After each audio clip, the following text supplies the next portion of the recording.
To remain consistent, the intent is to present joint legislation to our delegation for an additional exemption that would apply to the school system and to the county. That new exemption would then have to be approved again on a referendum. While the amount has not yet been determined, we have done a little bit of informational examples here. A current home at $200,000, the assessed value of that is $80,000. When you take out the current senior exemption, that gives you a net taxable value of $70,000. At the current millage rate of 5.283, that the county portion only is about $370. For every increase of about $10,000 to that exemption, that adds about $50 to that savings. The school board, their millage rate is almost 3 times what the county, so it would be about 3 times the savings for that.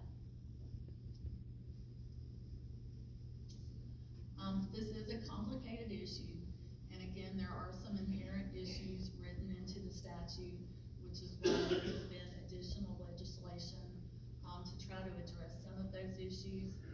The problem is there is a small window to opt out or you're locked in forever. Opting in will create some inequities that we can't correct because those values will be locked into 2024. But it does provide a benefit to the homestead property owners that becomes more meaningful the longer that they own that property. And then opting out also maintains local control, giving the county and the school systems the ability to make impactful changes. Okay. Thank you, Ms. White. Thank you. Commissioners, do you have any questions before we start hearing from citizens?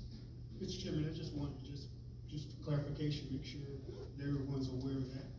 That senior exemption is something that we're pushing and the school system is pushing. That's not House Bill 581. So just for clarification, that's something that we're looking to do locally, while entertaining the process. Yes. All right. Let me kind of lay some ground rules to start with.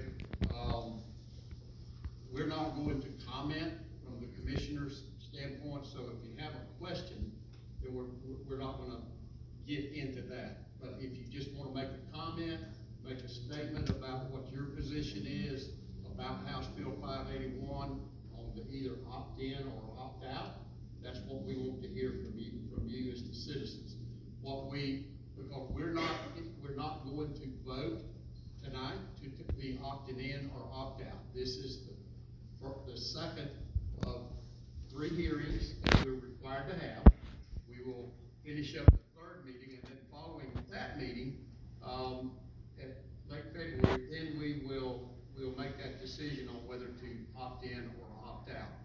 And again, I said this yesterday morning, the commission is trying to explore every option that we've got to be able to give you the best and the highest homestead exemption that we could possibly work out. That's the reason why, for the first time since I've been chairman, that we're actually meeting with the school board in order to see if we can collaborate together and combine the two to make it even more impactful for the homeowners. If we go in with the House Bill 581, we're in, all you get is a cap, and then whatever we have to do from our standpoint on millage rate, we'll have to raise the millage rate and do those sort of things to generate the revenue. Again, I said yesterday morning, this commission that you see here before you, as the evidence from the millage that you can see has been rolled back, it is a very, very conservative commission. We run a tight ship. We look to our county manager and all of our staff members to be sure that they're working as efficiently as they possibly can. So the point is, there is no meat on the bone. It's just that tight of a budget that we currently work with. So if we go with 581, as the presentation showed, there's going to be a high probability that in order to maintain the revenue so that we can provide the services for you that you expect us to provide, we're gonna have to bump up that millage. So we don't want to do that. What we really wanna do, and what I have heard from citizens ever since I've been in this chair, what about us senior citizens that don't have any children in the school system and the taxes we have to pay?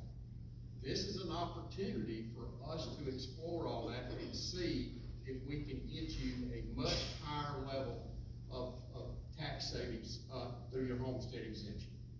581 is not going to allow us to do that. So that's why we're going through this process at the current position. As we stated, we have to make a decision by March 1st.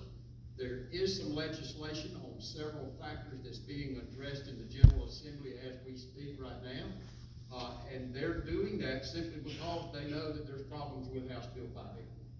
So they're going to address those, and one of those is to extend the opt-in, opt-out, until May 1st, which would give us a little bit more time. But right now, we're having to work with, the March 1st date, because that's what the law currently says. So that's kind of where we're at. So I'm gonna go ahead and open it up. If there's anyone that would like to come up and make a comment, then you're welcome to do that. Please come up and